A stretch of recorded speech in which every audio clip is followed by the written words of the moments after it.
ఎందుకు నువ్వు ఇలా చేశావు చెప్పు. ఎందుకు నువ్వు నిఖిత మీద అబద్ధపు నిందలు మోపావు? చెప్పకపోతే నేను నిన్ను ప్రాణాలతో వదలను. సార్ నేనేవి చేయలేదు సార్. ఆ రోజు మీరే చూశారుగా ఆ పేపర్స్ అలాగే చెక్స్ అన్ని ప్రూఫ్స్ ని తయారు చేయడం కూడా సాధ్యమే కదా. ఆ ప్రూఫ్స్ అన్ని అబద్ధాలని నాకు చాలా బాగా తెలుసు. అబద్ధాలా కాదా?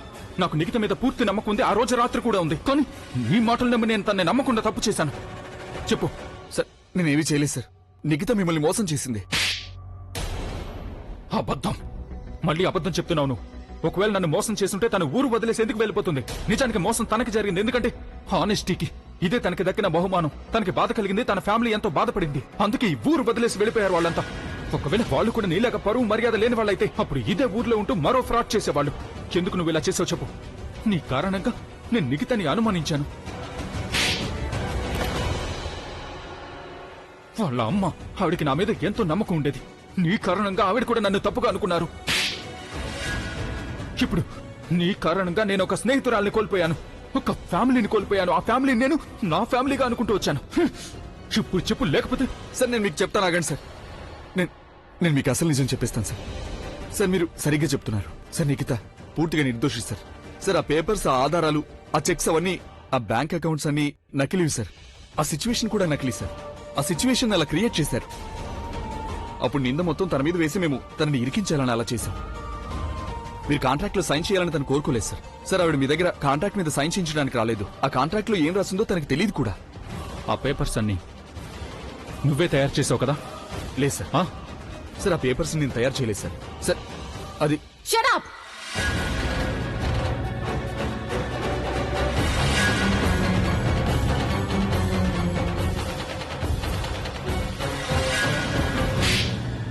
How dare you! ఇంత పెద్ద అబద్ధం, ఇంత పెద్ద గేమ్ ఆడావా నువ్వు? ఐ మీన్ అమాయకురాలు నిఖిత నిరికించడానికి ప్రయత్నం చేసావా? How could you! నీ కారణంగా నేను, నీ కారణంగా అన్నయ్య కూడా ఆ అమాయకురాల్ని అనుమానించాడు. నీ కారణంగా తను జైలుకి వెళ్ళింది.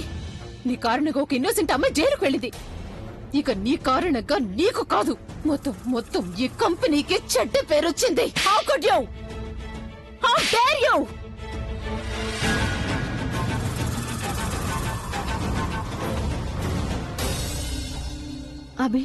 అభి నువ్వు బానే ఉన్నావు కదా? నీకేమీ కాలేదు కదా? Don't worry Abhi. తప్పు తనదే కాబట్టి శిక్ష కూడా తనకి పడుతుంది. తను జైలుకి వెళ్లి తీరుతాడు. బతికిపోవాలనుకుంటే నింద మొత్తం నీ మీద వేసుకో. నీ ఫ్యామిలీని మొత్తం ప్రాణాలతో చూడాలనుకుంటే నేను నీకెలా చెప్తే నువ్వు అలా చేయాలి. నా మనుషులు నీ ఫ్యామిలీ మొత్తాన్ని అదుపులోకి తీసుకున్నారు. ఒకవేళ నువ్వు నా గురించి ఏమైనా చెప్పావనుకో, అప్పుడు అక్కడ నీ family అంతమైపోతుంది.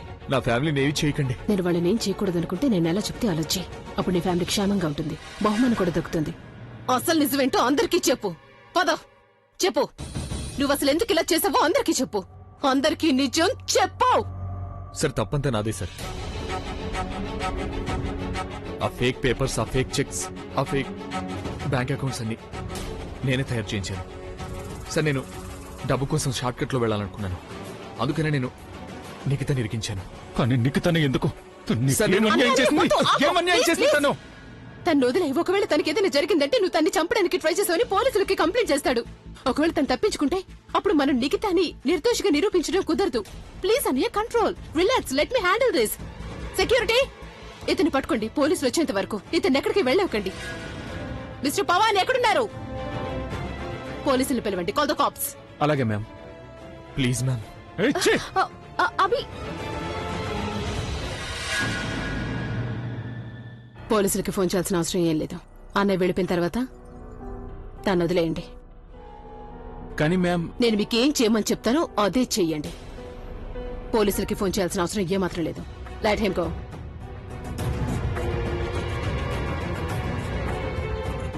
Thank you ma'am. Get last.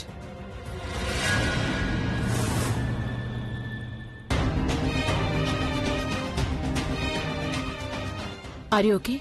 అంతా నా వల్లే జరిగింది. కానీ ఆ రోజు పోలీసులు నిఖితను తీసుకెళ్తుంటే నేనేం చేయలేకపోయాను. నిఖిత ఈ ఊరు వదిలి వెళ్ళిపోయింది. కానీ నేను తను ఆపలేకపోయాను. నేనేమీ చేయలేకపోయాను. I have lost a friend, I have lost a fan, a true fan. కానీ ఈ సమయంలో ఎక్కడుందో ఏంటో.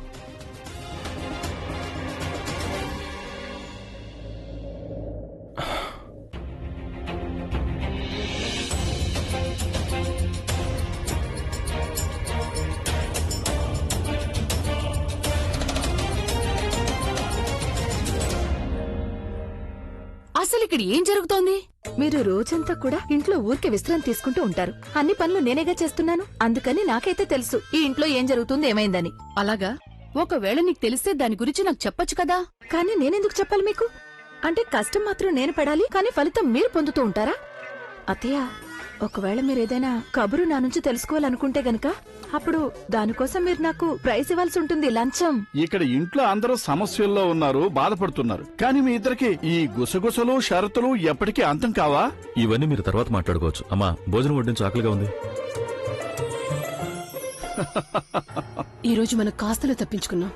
ఒకవేళ ఇందాక ఆ అకౌంటెంట్ నోరు తెరిచి మన గురించి నిజం చెప్పేశాడంటే అప్పుడు ఎలాంటి గందరగోళం జరిగినా మన ఇద్దరి పని అయిపోయి ఉండేది.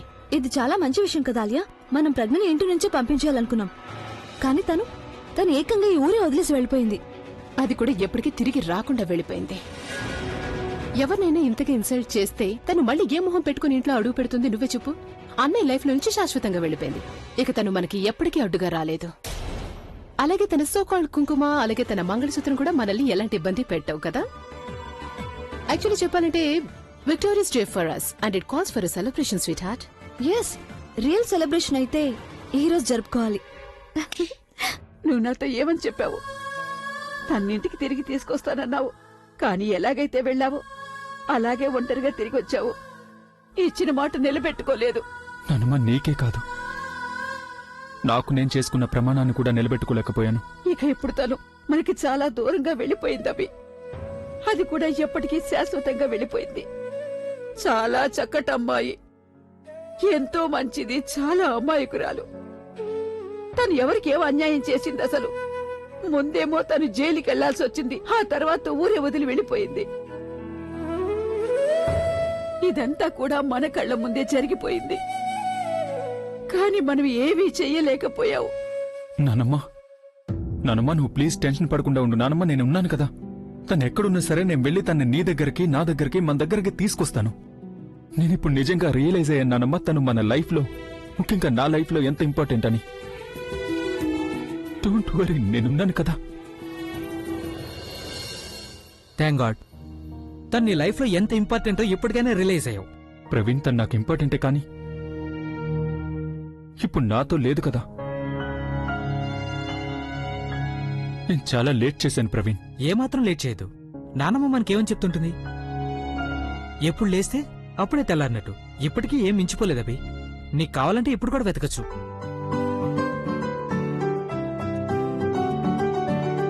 థ్యాంక్స్ ప్రవీణ్, నువ్వు తోడుగా ఉంటే నాకు చాలా ధైర్యంగా ఉంటుంది.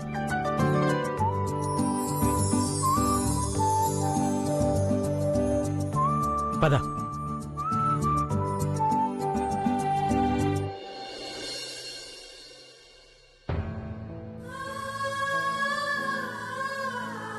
రండి అక్కయ్య, ఇలా కూర్చోండి. బాబు రాము, ఈ సామాన్లన్నీ లోపలికి తీసుకెళ్ళు.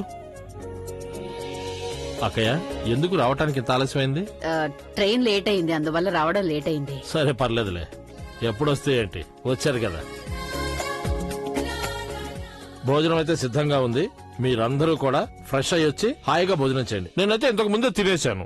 ఎందుకులే, నువ్వు మళ్ళీ తినవు అన్నట్టు ఎందుకు చెప్తున్నావు? ప్లేటు పెట్టేసరికి అందరికంటే నువ్వే రెడీగా ఉంటావుగా. ఏంటత్తయ్య మీరు వచ్చి రాగానే నన్నే ఏడిపించడం మొదలు పెట్టారు. బానే ఉన్నారు కదా? పర్లేదే, త్వరగానే అడిగేవే బాగున్నారా అని. ఇక్కడైనా గొడవ పడకుండా ఉండొచ్చు కదా. చూసారా, ఈ జానకి ఒక్కటే నా తరఫున మాట్లాడుతుంది. ఇదేంటి, ప్రజ్ఞ ఇంతవరకు నన్ను పలకరించలేదు. ఏమ్మా ప్రజ్ఞ, బానే ఉన్నావు కదా? బాగున్నాను మావయ్య. అది చాలమ్మా, ఎప్పుడు ఇలాగే నవ్వుతూ ఉండాలి.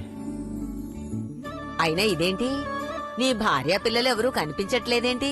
అవును, భలే గుర్తు చేశారత్తయ్య. స్వీటీ పిల్లలు ఎవరు కనిపించడం లేదేంటి? వాళ్ళు ఎక్కడికైనా వెళ్లారా? అయ్యో అక్కయ్య, అది స్వీటీ వాళ్ళ పిన్ని కొడుకు పెళ్లి నిశ్చయమైంది. అందుకని స్వీటీ తనతో పాటు పిల్లల్ని పెళ్లికి తీసుకుని వెళ్ళింది. నన్ను ఒక్కడే ఇక్కడ వదిలేసింది.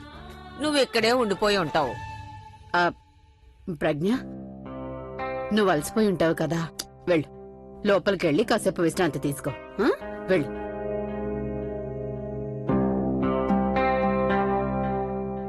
అక్కయ్య, ప్రజ్ఞ చాలా దిగులుగా కనిపిస్తోంది. ఇక్కడ ఉండగలదా? ఎలాగోలా ఉంటుందిలే. కాలం అన్ని గాయాలు మాన్పుతుందంటారు. తను కూడా మెల్లమెల్లగా అడ్జస్ట్ అయిపోతుంది. తర్వాత అంతా సర్దుకుంటుంది. సరే కాని ఏది ఏమైనా సరే అభికి మాత్రం మేము ఇక్కడ ఉన్నామని అసలు తెలియకూడదు. హ్మ్? అక్క, నేను అన్ని సామాన్లు ఇక్కడ పెట్టేశాను. మీకు ఇంకేమైనా కావాలంటే నన్ను పిలవండి.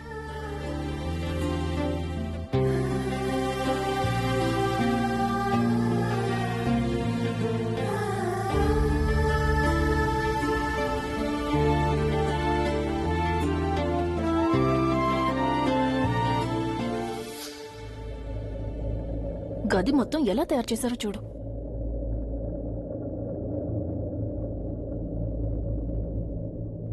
ఓ, నువ్వు రావడం మంచిదైంది. మనం మీటింగ్ కి వెళ్ళాలి కదా.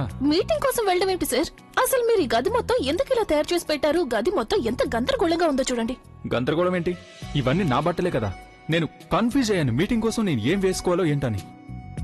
అయినా ఇది నా గది కదా, నేను దీన్ని ఎలాగైనా పెట్టుకుంటాను. అందుకే నేను చెప్తున్నాను, ఎందుకంటే మీ గది మీ పర్సనాలిటీని రిఫ్లెక్ట్ చేస్తుంది. మీ గది ఎంత నీట్ గా ఉంటుందో మీ మైండ్ అంత పాజిటివ్ గా ఉంటుంది. అప్పుడు మీరు చాలా చక్కగా ఆలోచించగలరు. అసలు నీ ఉద్దేశం ఏంటి? నా ఆలోచనలు బాగుంటాయి. లేదు లేదు, నా ఉద్దేశం అది కాదు సార్. నేను చెప్పిన దానికి అర్థం ఏమిటంటే మీ గది స్క్లాటర్డ్ గా ఉంది అంటే మీ థాట్స్ కూడా స్క్లాటర్డ్ గా ఉంటాయి. గది క్లీన్ గా ఉంటే మీ థాట్స్ కూడా క్లియర్ గా ఉంటాయి. మీరు చాలా మంచి పాటలు రాయగలుగుతారు. అలాగే మీ ఫ్యాన్స్ కూడా ఇంకా ఎక్కువ అవుతారు. రైట్. నా గది చాలా క్లీన్ గా ఉందంటే ఐ ఫీల్ రియల్లీ గుడ్. నేను కూడా అందుకే చెప్తున్నాను, గది ఎప్పుడు క్లీన్ గా ఉండాలి. ఈ రోజు నుంచి నా గది ఎప్పుడు క్లీన్ గానే ఉంటుంది. Very good. రోజు ఉదయం నేను రెడీ అవుతున్నప్పుడు రూమ్ అంతా గందరగోళం చేస్తాను. ఆ తర్వాత నువ్వు వచ్చి అంతా క్లీన్ చేసేయి. నేనెందుకు? ఎందుకంటే నువ్వు నా సెక్రటరీ కాబట్టి. నువ్వు కాకపోతే ఇంకెవరు చేస్తారు? త్వరగా గదిని శుభ్రం చేసి. అలాగే మనం మీటింగ్ వెళ్ళాలి. ఆ తర్వాత నేను పాట కూడా రాయాలి. త్వరగా కానివ్వు. కానీ గిని ఏమి లేదు. నేను గనక పాటలు రాయలేదంటే అప్పుడు మరి షోస్ ఎలా చేస్తాను నేను? ఒకవేళ షో చేయలేదంటే అప్పుడు ఫ్లాప్ స్టార్ అయిపోతాను. ఫ్లాప్ స్టార్ అయ్యానంటే అప్పుడు నిన్ను పనులు ఎవరు పెట్టుకుంటారు? పనులు పెట్టుకోలేదంటే డబ్బులు ఎక్కడి నుంచి వస్తాయి? డబ్బులు లేకపోతే నువ్వు ఏం తింటావు? బుర్రా. త్వరగా నువ్వు ఇదంతా క్లీన్ చేసేయి. ఆ తర్వాత నా ఫైల్ ని కూడా కిందకి తీసుకురా. మీటింగ్ వెళ్ళాలి. ఓ సారీ అక్క, నేను ఇవన్నీ తీయడం మర్చిపోయాను. ఈ రూమ్ అన్నది కదా, అందుకనే ఇలా ఉంది. లేదు లేదు, పర్లేదు, నేను క్లీన్ చేస్తాను. నువ్వు వెళ్ళు.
ఎక్కడికి వెళ్ళిపోయావు?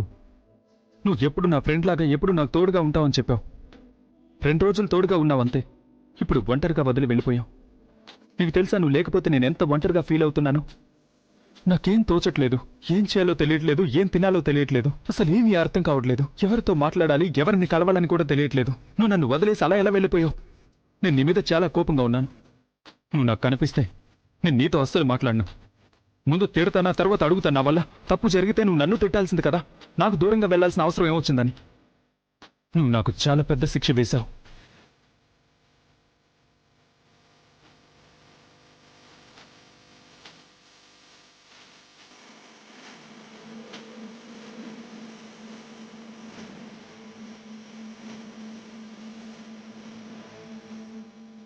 ఇప్పటికింకా ఒక్కరోజు కూడా గడవలేదు. కానీ ఎలా అనిపిస్తోందంటే మీకు దూరమయ్యి ఎన్నో ఏళ్లు గడిచినట్టుంది. మిమ్మల్ని ఒక్కసారి కలిసొచ్చానంటే ఆ ఒక్క ఆఖరి జ్ఞాపకంతోనే మొత్తం జీవితాన్ని గడిపేసి ఉండేదాన్ని. కానీ ఇప్పుడు నా దగ్గర మీ ఫోటో మాత్రమే ఉంది. దీన్ని చూసే నాకు తెల్లవారుతుంది. దీన్ని చూస్తూనే నా రాత్రి గడుస్తుంది. అమ్మకి తెలీదు. మీకు దూరంగా ఉంటే నేను మిమ్మల్ని మర్చిపోతానని తను అనుకుంటోంది. కానీ మీరు నా మనసులోనే ఉన్నారు. నాకెప్పటికీ దూరం కాలేరు. అభి, నీకు గుడ్ న్యూస్ చెప్పాలి. ఏమైంది ప్రవీణ్? నీకు కనిపించిందా? తను నాకు కనిపించలేదు, కానీ చూసే అవకాశం ఉంది. ఎందుకంటే తను ఎక్కడుందో నాకు తెలిసిపోయింది. ఎక్కడికి వెళ్ళుంటుంది తను? నేను రైల్వే స్టేషన్కి వెళ్ళాను అభి. అక్కడికి వెళ్ళి నేను తెలుసుకున్నాను నిగిత వెళ్ళిన టైంని బట్టి ఏ ట్రైన్ ఏ ఊరికి వెళ్తుంది అని. ఇకప్పుడు నాకు తెలిసింది ఆ టైంకి కేవలం ఒకే ట్రైన్ వెళ్ళింది. అది పాల్గర్కి వెళ్లే ట్రైన్ అభి. ఆ తర్వాత నాకు గుర్తొచ్చింది అక్కడ పాల్గర్లో నిగిత వాళ్ళ మావయ్య ఉంటున్నారని. తను అక్కడికే వెళ్ళి ఉంటుందని నాకు అనిపిస్తుంది. మిగతా వాళ్ళ మామయ్య పాల్గర్లో ఉంటున్నారన్న విషయం నీకెలా తెలుసు? అది తనే నాకు ఒకసారి చెప్పింది, లేకపోతే నాకెలా తెలుస్తుంది? ఆశ్చర్యంగా ఉంది. దీని గురించి తను నాకెప్పుడు చెప్పలేదు. అలాంటిది నీకెలా తెలిసింది? అరే, నువ్వు మర్చిపోయావా? ఆ రోజు తన జాబ్ కాంట్రాక్ట్ పేపర్స్ ని చెక్ చేస్తున్నప్పుడు అప్పుడే కదా నాకు చెప్పింది. అలాగా? నాకు ఆ విషయం గుర్తులేదే. నీకేమీ గుర్తులేదంటే అది జరగలేదనైతే కాదు కదా. నాకు 2.5 ఏళ్ల మెమరీ పోయింది, కానీ ఇప్పుడంతా బాగుంది. దీనికోసం నువ్వు ఇప్పుడు నన్ను బోన్లో నిలబెడతావా ఏంటి? నీకు నీ కాన్సెప్ట్స్ గురించే తెలియవు. ఏ పాట ఎక్కడ పడావని అడిగితే చెప్పలేవు. మరి నీకు ఇదేలా గుర్తుంటుంది? నువ్వు నా పక్కన ఉన్నంత వరకు నాకు వీటన్నింటి గురించి ఆలోచించాల్సిన అవసరం ఉంది. అవి నువ్వు ఎందుకు వీటన్నిటి గురించి మాట్లాడుతున్నావు? నేనేం చెప్పాలని వచ్చాను? నువ్వు సరే సరే, నువ్వు పంచి ఇంటికి వెళ్ళి రెస్ట్ తీసుకో.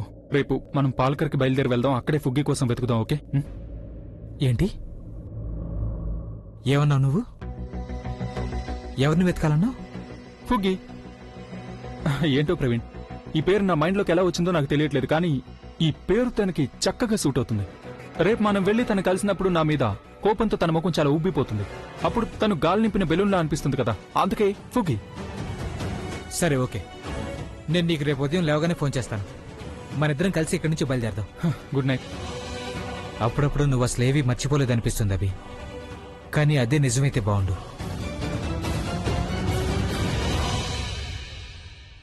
నేను ఒక విషయం అడిగినా నానమ్మా? అడుగమ్మా. నువ్వింతవరకు చాలా చూసావు కదా నానమ్మా. ఎంతో మందిని కలిసుంటావు. ఎంతో మంది విడిపోయిన వాళ్ళు కలిసుండడం, కలిసిన వాళ్ళు విడిపోవడం చూసుంటావు. ఈ ప్రపంచంలో నిజమైన ప్రేమ ఉందని నీకు అనిపిస్తోందా నానమ్మా? నేను నా జీవితంలో బోలెడని ప్రేమ కథలు విన్నాను. ఉదాహరణకి లైలా మజ్ను, సీలీ సరార్, సస్సీ తన్ను, ఫోనీ మహివార్, రోమియో జూలియట్. కాని వీరందరి ప్రేమ కథలు కూడా అసంపూర్ణమే. వాళ్ల ప్రేమ విజయం సాధించలేదు. అది ప్రారంభమైనప్పుడు ప్రేమ కథగా ప్రారంభమైంది, కాని వాటి అంతం బాధాకరం. వారు ఒకరినొకరు కలవలేకపోయారు. కానీ ఈ ప్రేమ కథలన్నీ కూడా ఫేమస్ అయిపోయాయి. కానీ నేను నా జీవితంలో ఏవైతే ప్రేమ కథల్ని చూశానో, విని అర్థం చేసుకున్నానో అవన్నీ కూడా సంపూర్ణమయ్యాయి. వాళ్ళందరూ కలిసే ఉన్నారు. ఏ ప్రేమ కథ తీసుకున్నా కూడా పూర్తి కావడం కోసం 3 విషయాలు చాలా అవసరం ప్రజ్ఞ. ఒకటి శ్రద్ధ, మరొకటి నమ్మకం, ఇక మూడోది ఆశ.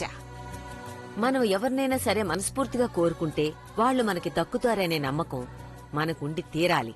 ఖచ్చితంగా ఏదో ఒక రోజు ఒకటవుతామనే నమ్మకం పూర్తిగా ఉండాలి. అప్పుడే ఏదైనా సాధించగలం ప్రజ్ఞ. అలాగైతే నానమ్మ నాకు కూడా నా ప్రేమ దక్కుతుంది కదా. నువ్వెలాగైతే చెప్పావో నేను ఆయన్ని అలాగే ప్రేమిస్తున్నాను. ఆయన నాకు తోడుగా ఉంటారని నాకు నమ్మకం ఉంది నానమ్మ. మేమిద్దరం ఏదో ఒక రోజు తప్పకుండా కలుస్తామని ఆశ కూడా ఉంది. నానమ్మ నువ్వు చూస్తుండు, ఆయన నన్ను కలవడానికి తప్పకుండా ఇక్కడికి వస్తారు. నేను ఆయన్ని తలుచుకుంటున్నట్టుగానే ఆయన కూడా నన్ను తలుచుకుంటూ ఉంటారని నాకు తెలుసు. ఆయన నన్ను తలుచుకుంటూ ఉంటారు కదా నానమ్మ? అవునమ్మా, తప్పకుండా తలుచుకుంటూ ఉంటాడు. నువ్వు తనని తలుచుకుంటూ నిద్రపోకుండా ఉన్నావు కదా, మరి తనెలా నిద్రపోతాడు? తప్పకుండా తలుచుకుంటూనే ఉంటాడు.